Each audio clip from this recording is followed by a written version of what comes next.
ਤੁਸੀਂ ਨਨਾਨਾ ਦੇ ਰੋਣੇ ਲੈ ਕੇ ਬੈਠੀਆਂ ਕਿ ਸਾਡੀਆਂ ਨਨਾਨਾ ਬੜੀਆਂ ਦੁਖੀ ਹੈ। ਇੱਥੇ ਮੇਰੀ ਸੱਸ ਦੇ ਦੁੱਖ ਨਹੀਂ ਮੁੱਕਦੇ ਪਏ। ਕੀ ਸੁਣਾਵਾਂ ਤੁਹਾਨੂੰ ਮੈਂ ਆਪਣੀ ਸੱਸ ਦੇ ਦੁੱਖ?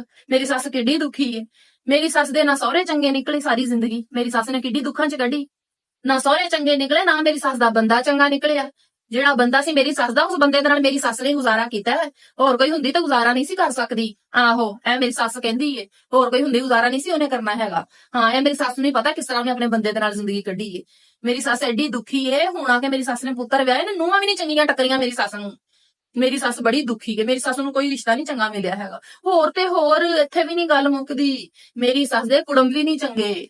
ਮੇਰੀ ਸੱਸ ਨੇ ਜਿੱਥੇ ਪੁੱਤਰ ਵਿਆਹੇ ਨੇ, ਕੁੜਮ ਵੀ ਬੜੇ ਵੱਧ ਨਿਕਲੇ ਨੇ, ਉਹ ਵੀ ਕੋਈ ਨਹੀਂ ਚੰਗੇ। ਨਾ ਮੇਰੀ ਸੱਸ ਦੀਆਂ ਨੂੰਹਾਂ ਚੰਗੀਆਂ, ਨਾ ਮੇਰੀ ਸੱਸ ਦੇ ਕੁੜਮ ਚੰਗੇ, ਨਾ ਮੇਰੀ ਸੱਸ ਦਾ ਬੰਦਾ ਚੰਗਾ। ਹੋਰ ਤੇ ਹੋਰ ਜਿੱਥੇ ਮੇਰੀ ਸੱਸ ਨੇ ਧੀਆਂ ਵਿਆਹੀਆਂ, ਉਹ ਵੀ ਕੁੜਮ ਨਹੀਂ ਚੰਗੇ। ਆਹੋ, ਜਵਾਈ ਚੰਗੇ ਨੇ। ਆਹੋ, ਮੇਰੀ ਸੱਸ ਦਾ ਕੋਈ ਚੰਗਾ ਨਹੀਂ ਨਿਕਲਿਆ। ਤੁਸੀਂ ਨਨਾਨਾ ਦੇ ਦੁੱਖ ਲੈ ਕੇ ਬੈਠੀਆਂ ਨੇ, ਮੇਰੀ ਸੱਸ ਦਾ ਕੋਈ ਨਹੀਂ ਚੰਗਾ ਨਿਕਲਿਆ।